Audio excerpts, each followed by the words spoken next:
مرحبا أحبائي الكرام، كيفكم؟ معكم الشيف شركر. اليوم رح نعمل لكم كبدة دجاج.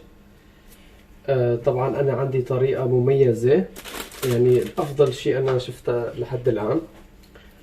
هي المقادير عندي هون. في عندي البهارات هون. أول شيء كزبرة، معلقة كزبرة صغيرة، فلفل أسود، شطة سورية ناعمة، كمون، عندي فطر فريش مقطع، وبدي استعمل بصلة، وعندي هدول الفلفلات بدي استعمل منهم شوي شوي على الماشي. وهي الكبدة هلا نبلش ننظفها. هي الطريقة اكيد رح تعجبكم كتير، جربوها في البيت. يلا هلا نبلش اول شي ننظف. احبائي هي القطع لازم تكون بهي الشكل. انا بحب القطعة تكون كبيرة. وفي عندكم ملاحظة كمان، يعني أنا هون بستعمل دفتين، دفة للتقطيع الدجاج ودفة للتقطيع الخضرة. كتير مهم يكون في عندكم دفتين في البيت، دفة للدجاج واللحومات ودفة للخضرة، يعني هاي مش تجنب للجراثيم وهي القصص الثانية. وهلا هيك بكون أنا نظفتهم، صاروا جاهزات. طبعا غسلتهم منيح.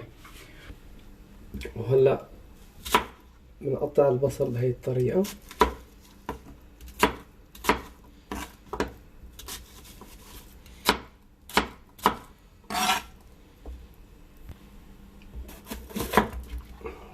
الفلفلة رح اخذ من كل حبة شوي. طبعا انا عم بعمل صحن، يعني صحن صغير. اذا كنتوا عائلة كبيرة يعني فيكم تفرموا كل شي. رح بستعمل زيت زيتون.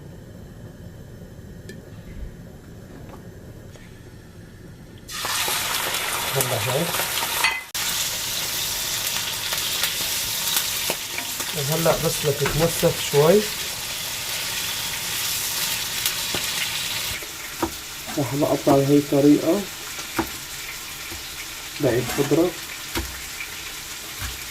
بعد ما حمرت هيك بهي الطريقة نزل البصل،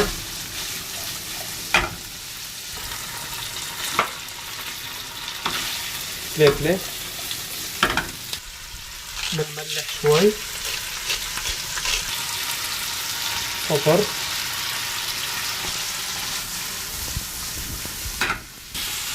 وهلا بعد ما صارت هيك بنحط التوابل.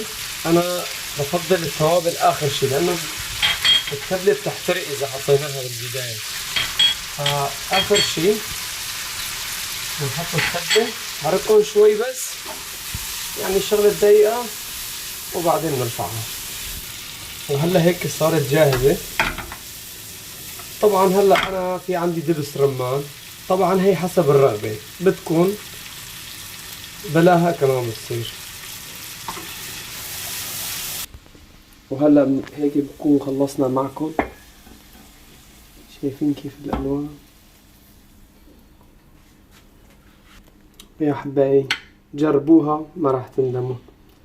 صحتين وهنا.